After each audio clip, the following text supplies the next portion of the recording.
Hello दोस्तों, इस video में हम समझते हैं प्रोटीनों की संरचना। इनकी संरचना होती है चार होती है। प्राथमिक संरचना, द्वितीयक संरचना, तृतीयक संरचना, चतुष्क संरचना। तो प्रोटीनों की संरचना तथा आकृति का अध्ययन चार स्तरों में किया जाता है। दोस्तों, इनके जो चार स्तर होते हैं, इनके जो डायग्राम होंगे या जो चार संरचना होती है, इनके जो डायग्राम होंगे वो मैं स्क्रीन पर लगा दूंगा। तो वहाँ पर आप लोग स्क्रीनशॉट ले लेना या फिर नोट करके इसको बना लेना। ठीक है, यहाँ पर मैंने लैंग्वेज को लिख दिया है। देखिए ध्यान से क्या होता है। तो प्रोटीनों की संरचना में पहली संरचना का नाम है प्राथमिक संरचना। दोस्तों, ये क्या होती है इसको समझते हैं। सिंपल, आपको पता होगा कि जो एमिनो एसिड होते हैं वो अगर जुड़ते जाते हैं और उनके एक एमिनो एसिड और दूसरा एमिनो एसिड होता है, या तो समान भी हो सकते हैं, भिन्न भिन्न हो सकते हैं, मैंने आपको पढ़ाया है, पता है ना। तो इनके मध्य क्या होता है, पेप्टाइड बंध होता है। तो पेप्टाइड बंध के द्वारा एमिनो एसिड होते हैं वो जुड़े होते हैं और जुड़ करके क्या बनाते हैं, पॉलीपेप्टाइड श्रृंखला बनाते हैं। अगर पॉलीपेप्टाइड श्रृंखलाओं की संख्या जो होती है वो अगर ज़्यादा हो जाती है, 100 से ज़्यादा या फिर 100 के से कम होते हैं, तो उनको प्रोटीन कहते हैं हम लोग। आप लोगों को मैंने पढ़ाया इसको। अब क्या होता है, जो आपकी संरचना है इसमें पॉलीपेप्टाइड श्रृंखला है और पॉलीपेप्टाइड श्रृंखला के अंदर क्या है, एमिनो एसिड। एमिनो एसिड होते हैं वो पेप्टाइड बंध के द्वारा जुड़े होते हैं। अगर वो एमिनो एसिड सीधी श्रृंखला में जुड़े होते हैं, एक सिंपल संरचना होती है, सीधी श्रृंखला, एक के बाद में आपका एमिनो एसिड जुड़े होंगे, तो फिर इस संरचना को हम बोलते हैं दोस्तों प्राथमिक संरचना। बाकी आप इसका डायग्राम देख सकते हैं आराम से। ठीक है, तो इस डायग्राम के अंदर दोस्तों एक के बाद में एक जो आपका एमिनो एसिड होता है वो जुड़ा होता है। बाकी इसमें आपका रियल अगर डायग्राम देखना चाहते हो तो इस प्रकार से होगा। ठीक है, तो दोनों मैंने आपको डायग्राम बता दिए प्राथमिक संरचना के। अब इसकी डेफिनेशन को पढ़ लीजिए। ठीक है, देखिए, किसी प्रोटीन के प्रत्येक पॉलीपेप्टाइड में एमिनो अम्ल एक विशिष्ट तथा निश्चित क्रम में जुड़े होते हैं। तो किसी प्रोटीन में प्रत्येक पॉलीपेप्टाइड में एमिनो अम्ल होते हैं, एक विशिष्ट और निश्चित क्रम में जुड़े होते हैं। एक विशिष्ट और एक निश्चित क्रम, फिक्स, ठीक है, क्रम में जुड़े होते हैं। एमिनो अम्ल के विशिष्ट क्रम को ही प्रोटीनों की प्राथमिक संरचना कहते हैं। सिंपल बात है। तो जो एमिनो एसिड होंगे वो एक विशिष्ट क्रम में जुड़े होते हैं और उस विशिष्ट क्रम को ही हम लोग क्या कहते हैं, प्रोटीनों की प्राथमिक संरचना कहते हैं। अब इनके बारे में सबसे पहले किसने बताया वो बात कर लेते हैं।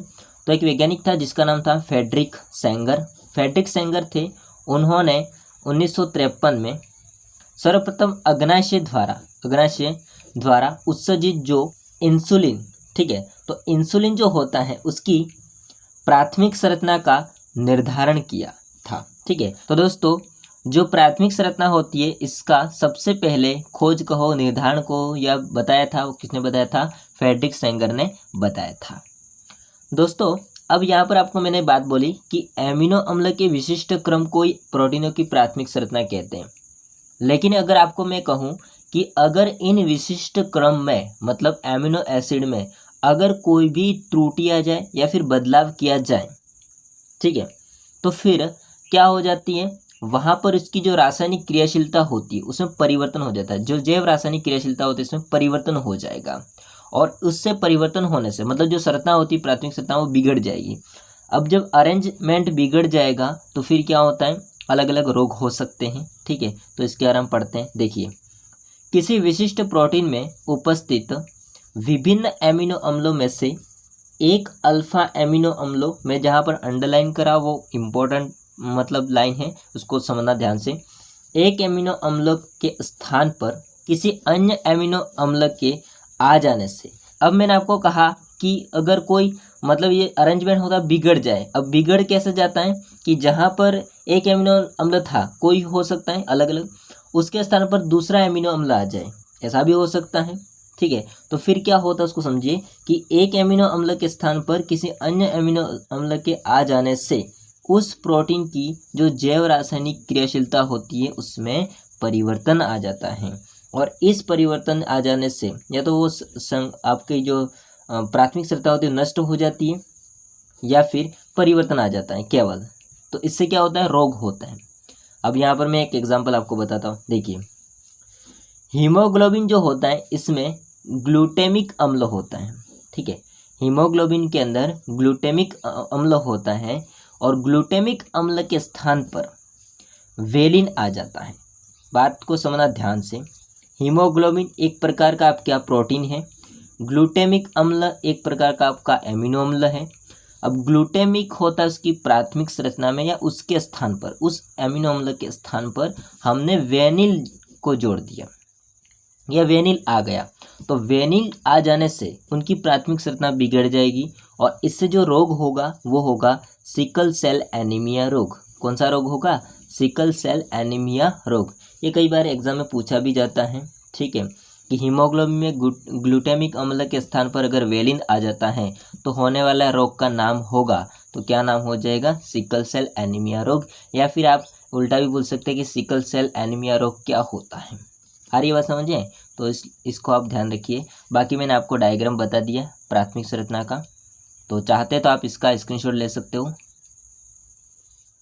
हाँ जी दोस्तों, अब हम बात कर लेते हैं सेकेंड संरचना के, यानी कि द्वितीयक संरचना। तो प्रोटीनों की द्वितीयक संरचना। दोस्तों अब मैं आपको थोड़ा सा इसको ईजी करके समझाता हूँ। तो जो अभी आपने पढ़ा प्राथमिक संरचना, तो प्राथमिक संरचना होती है उसमें क्या था? सिंपल, एक एमिनो अम्ल के बाद में दूसरा एमिनो अम्ल जुड़ा होता था। अब इस एमिनो अम्ल को हम लोग ऐसे कुंडलन कर दें, जैसे कि यहाँ पर आपको डायग्राम देख रहा होगा, ठीक है, स्क्रीन पर। इसमें हम क्या कर दें? ऐसे मतलब स्प्रिंग टाइप बना दें, तो फिर वो क्या बन जाएगी? द्वितीयक संरचना बन जाएगी। और द्वितीयक संरचना आप रियल में भी देख सकते हो और जो कुंडलन है वो भी देख सकते हो। और साथ में दोस्तों ध्यान रखना कि इसके अंदर दो चीज़ें पाई जाएंगी, मतलब इसके अंदर दो संरचनाएं पाई जाएगी। द्वितीयक संरचना होती है वो दो संरचनाओं से मिलकर बनी होती है।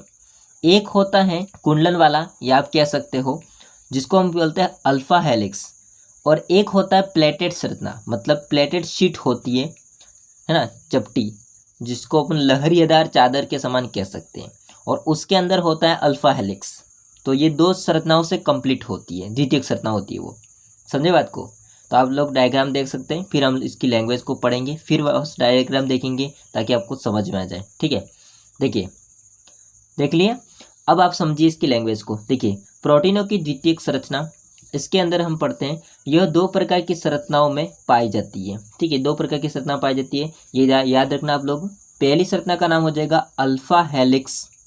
क्या नाम हो जाएगा? Alpha helix.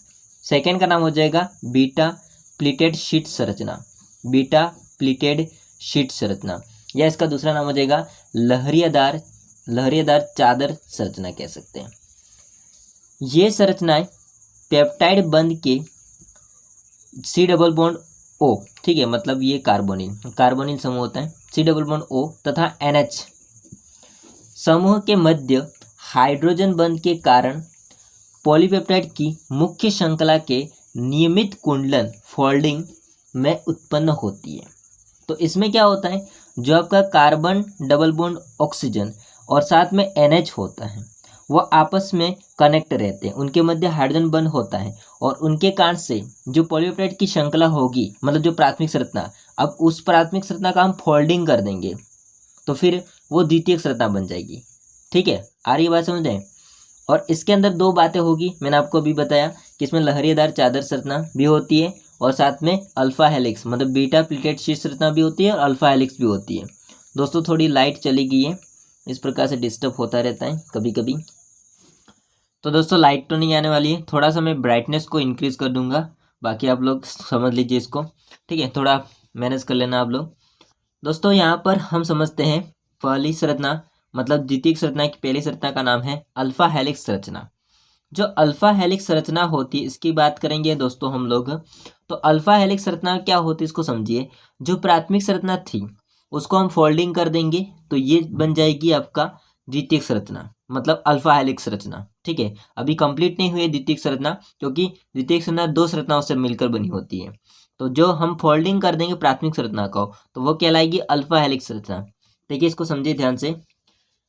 अल्फा हेलिक्स संरचना की पॉलीपेप्टाइड श्रृंखला में सभी संभव हाइड्रोजन बंध बन सकते हैं तथा इसकी पॉलीपेप्टाइड श्रृंखला दक्षिणावर्त पेच की तरह मुड़ी होती है। आप देख सकते हैं डायग्राम, दक्षिणावर्त पेच होता है उसकी तरह मुड़ी होती है, जिससे प्रत्येक एमिनो अम्ल अवशिष्ट का NH समूह कुंडली के अगले मोड़ पर स्थित C डबल बॉन्ड O समूह के साथ हाइड्रोजन बंध बनाता है, ठीक है। तो यहाँ पर क्या होगा, जो प्रत्येक एमिनो एसिड होगा वो अवशिष्ट का जो NH समूह होगा, मतलब जो पीछे उस कुंडलन के अगले मोड़ पर स्थित C+O समूह के साथ हाइड्रोजन बॉन्ड को बनाता है। ठीक है, अब हम समझते हैं बीटा प्लीटेड शीट संरचना को, जिसको हम बोलते हैं लहरीदार चादर संरचना। ये चादर के समान होती है। ठीक है, लहरीदार चादर के समान होती है। इस संरचना में हम समझते हैं कि पॉलीपेप्टाइड जो श्रृंखला होती है वो एक दूसरे के पार्श्व में होती है, जिनमें अधिकतम खिंचाव होता है तथा ये आपस में अंतरा आणविक हाइड्रोजन बंध के द्वारा जुड़ी होती है। यह संरचना वस्त्रों यानी जो लहरीदार वस्त्र होता है, अगर आपका जो दुपट्टा है ना, आपका दुपट्टा लड़कियों का दुपट्टा, तो लड़कियों का दुपट्टा होता है लहरीदार, कैसा होता है, इस प्रकार से चादर के समान होती है। अतः इन्हें बीटा प्लीटेड शीट संरचना भी कहते हैं। इसका भी आप लोग डायग्राम देख सकते हो। अब हम समझते हैं प्रोटीन की तृतीयक संरचना। तो तृतीयक संरचना होती है वो द्वितीयक संरचना को अगर हम पुनः वलय करेंगे, मतलब इसको पुनः वलय को प्रदर्शित करेंगे तो वो बन जाएगी तृतीयक संरचना।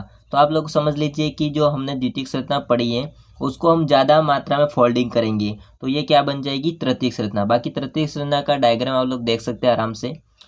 इसके अंदर भी आपको दो तरह की संरचना देखने को मिलेगी या दो तरह की आकृतियां मिलेगी, एक मिलेगी रेशेदार और दूसरी मिलेगी गोलिका आकार। ठीक है, तो अब समझते हैं दोस्तों इसके डेफिनेशन को। देखिए, तृतीयक संरचना पॉलीपेप्टाइड श्रृंखलाओं के संपूर्ण वलन यानी कि फोल्डिंग, अर्थात हम कह सकते हैं कि जो द्वितीयक संरचना होती है इसको पुनः वलय को प्रदर्शित करने से प्रोटीन की तृतीयक संरचना बनेगी। ये दो प्रकार की आकृतियां बनती हैं इसके अंदर भी, एक रेशेदार बनती है और दूसरी गोलिकाकार बनती है। तो ये हो जाएगी तृतीयक संरचना। अब हम बात करते हैं लास्ट एंड फाइनल प्रोटीन की चतुष्क संरचना। चतुष्क संरचना क्या होती है? तो चतुष्क संरचना को दोस्तों अगर हम ज़्यादा मात्रा में जो तृतीयक संरचना होती है इसको ज़्यादा मात्रा में ले लेंगे, या फिर हम कह सकते हैं कि इसके भी सब यूनिट बने होंगे। जैसे कि हम समझते हैं इसके बारे में, कुछ प्रोटीन दो या दो से अधिक पॉलीसेकेराइड श्रृंखला जो होती है इससे बनी होती है, जिन्हें हम लोग क्या कहेंगे, उप इकाई सब यूनिट कहते हैं। इन उप इकाइयों की परस्पर त्रिविम यानी कि दिक् स्थान व्यवस्था को प्रोटीन की चतुष्क संरचना कहते हैं। तो दोस्तों इसमें कुछ नहीं करना है, हम ज़्यादा मात्रा में लेंगे दो या दो से अधिक पॉलीपेप्टाइड श्रृंखला को, जो कि इसकी छोटी छोटी इकाइयाँ जिसको हम बोलेंगे उप इकाइयाँ। या हम इसको अगर मैं आपको बताऊं तो जो आपकी प्राथमिक संरचना है इसको हमने फोल्डिंग किया, तो फोल्डिंग करने से द्वितीयक संरचना बनी। द्वितीयक संरचना होती है इसको ज़्यादा मात्रा में पुनः ले लेंगे वलय की फोल्डिंग करेंगे तो वो बन जाएगी तृतीयक संरचना, और तृतीयक संरचना को फिर हम अधिक मात्रा में लेंगे तो ये बन जाएगी चतुष्क संरचना। ठीक है, तो ये इस प्रकार से दोस्तों प्रोटीन की 4 संरचनाएं होती हैं। तो दोस्तों इस वीडियो में बस इतना ही हम पढ़ते हैं, बाकी आगे नेक्स्ट वीडियो में पढ़ेंगे।